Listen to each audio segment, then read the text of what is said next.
भिडिअ'नि चेनेलाव गासैखौबो बरायबाय। आंनि चेनेलखौ साबस्क्राइब खालामदो आरो बे खाथिनि बेल आइकन बेलखौबो थुनानै होदो जाहाथे भिडिअ हगारनाय सिगांग्रो मोनहैनाय बायदि।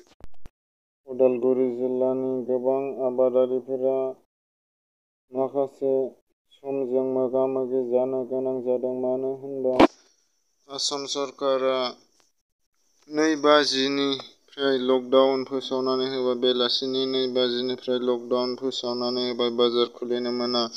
हाथाय-बाजाराव माखासे बेसादफोरखौ फाननो मोनैनि थाखाय आबादारिफोरा खुद्रिखांनाय जादों।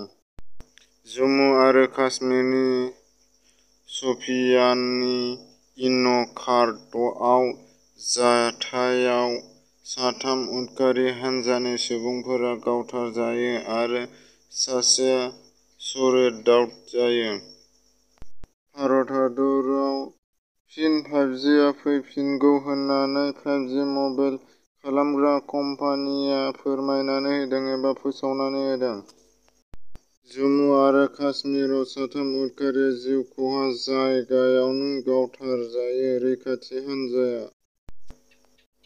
आसामनि मुंदांखा मेथाइ रोजाबगिरि जुबिन गार्गआ गुवाहाटीआव थानाय कहिलिपारा गावनि न'आव कभिड सेन्टार खालामनो राजि जादों। बिथाङा कक्राझार रुपसि उरां गाथोना 8 मेनिफ्राय बिरसिगोन।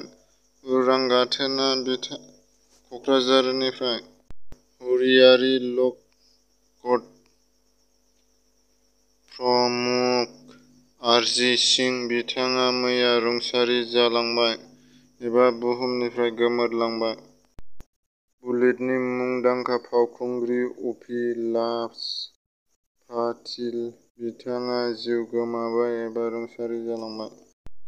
चिरां जिल्लानि भारत-भुटान सिमनानि दागगारि ओनसोलनि 4 नं. बनगाव गामिनि थागिबि मुस्रि कुमार नार्जारि, अनसुलि बिजि मुस्रिमा खिलि नार्जारिआ गोब्राब लोमजानानै दं। बिथाङा गोबां नाजानायावबो नाथाय निखावरि जानायलाय गावनि हा-हुखौ फाननो गोनां जादों। थेवबो गाहाम जायाखै। मुस्रिमा खिलि नार्जारिनि देहाया दासान्दि बिथाङा गोब्राब गाज्रि रांखान्थियारि थासारियाव गोग्लैदों। बेनिखायनो बिथाङा गावनि देहा फाहामथायनि थाखाय सरकारनि आरो रायजोफोरनि अनसुंथाइ बिहरदों। बिथांनि आबुं थङा मुस्रि खिलि नार्जारि, गामि 4 नं. बनगाव, लासे देवस्रि, पिन 783390, थाना रानिखाता, जिल्ला चिरां, बिटिआर, आसाम। जानबुं नम्बर 9770764347।